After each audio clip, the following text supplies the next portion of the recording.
بسم اللہ الرحمن الرحیم۔ انجینئر علی مرزا سے جو ہمارے اختلافات ہیں، علماء کے اختلافات ہیں، وہ ساری دنیا کو معلوم ہے۔ اب ایک فتویٰ آیا ہے سامنے جو بڑا پھیلایا جا رہا ہے۔ ایک مولانا صاحب کی طرف سے فتویٰ دیا گیا کہ جی انجینئر صاحب کا قتل جائز ہے۔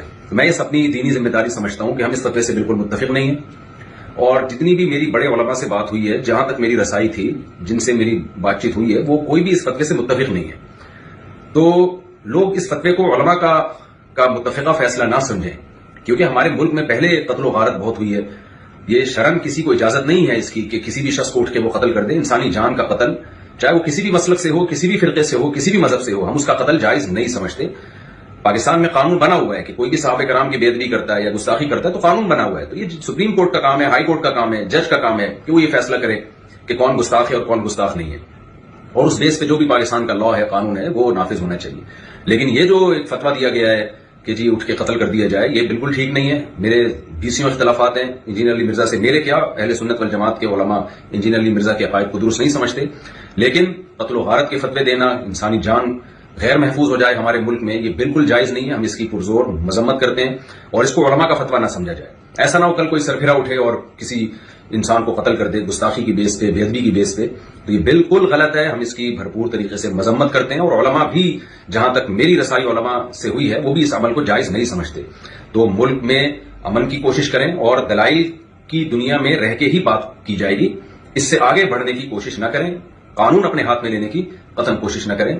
یہ جو ریسنٹلی فتویٰ آیا اور سوشل میڈیا پہ پھیلایا جا رہا ہے، بالکل غلط ہے۔ قرآن و سنت کی روشنی میں اس فتوے کا کوئی سر نہیں بنتا، اور وہ پھر یہ ہے کہ ذرا سی کسی کی بات، زبان سے کوئی لفظ نکلتا ہے نا، لوگ اس کو پکڑ لیتے ہیں۔ جنید جمشید کے ساتھ ہوا، مولانا طارق جمیل صاحب کے ساتھ ہوا، اور سیالکوٹ کا جو واقعہ ہوا تھا، ہم تو یہ جو واقعات تھے ان کے زخم ابھی چاٹ رہے تھے کہ جناب ایک اور فتویٰ مارکیٹ میں آ گیا کہ جی فلاں کو قتل کر دیا جائے۔ یہ بالکل درست نہیں ہے۔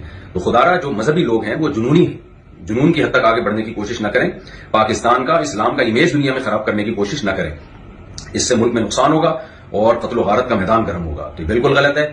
لہذا میں ابھی نیچے آیا ہوں گھر سے اتر کے صرف اس کلپ کو ریکارڈ کروانے کے لیے، کیونکہ مجھے نہیں معلوم تھا کہ اس طرح کا سوشل میڈیا پہ کوئی فتویٰ پھیلایا جا رہا ہے۔ تو دیگر علماء سے بھی میرا مشورہ ہوا، تو سب کا یہی مشورہ تھا کہ ہمیں فوراً اس کے خلاف ایک بیان ریکارڈ کروانا چاہیے، اس فتوے کے خلاف۔ یہ علماء کا فیصلہ ہرگز نہیں ہے، نہ قرآن کا ہے، نہ حدیث کا ہے، اور نہ علماء کا فیصلہ ہے۔ اس سے ملک میں فساد پھیلتا ہے، اور اللہ تعالیٰ فساد پھیلانے والوں کو پسند نہیں کرتے۔ تو ملک میں ہر ایک کی جان محفوظ ہونی چاہیے، چاہے وہ کسی بھی مسلک سے اس کا تعلق ہو، یا کسی بھی فرقے سے، یا کسی بھی مذہب سے، کوئی بھی رائے ہو۔ دلائل کی دنیا میں آپ ضرور ڈیبیٹ کریں، دلائل کی دنیا میں آپ ضرور ایک دوسرے کو چیلنج دیں، اور اگر آپ سمجھتے ہیں کہ کسی نے کوئی کام ایسا کیا ہے جو آئین کے خلاف ہے، اسلام کے خلاف ہے، تو لا کے ذریعے اس میں پنشمنٹ کی کوشش کی جائے، قانون کا سہارا لیا جائے۔ جج فیصلہ کرے گا کہ کیا سزا بنتی ہے یا نہیں بنتی۔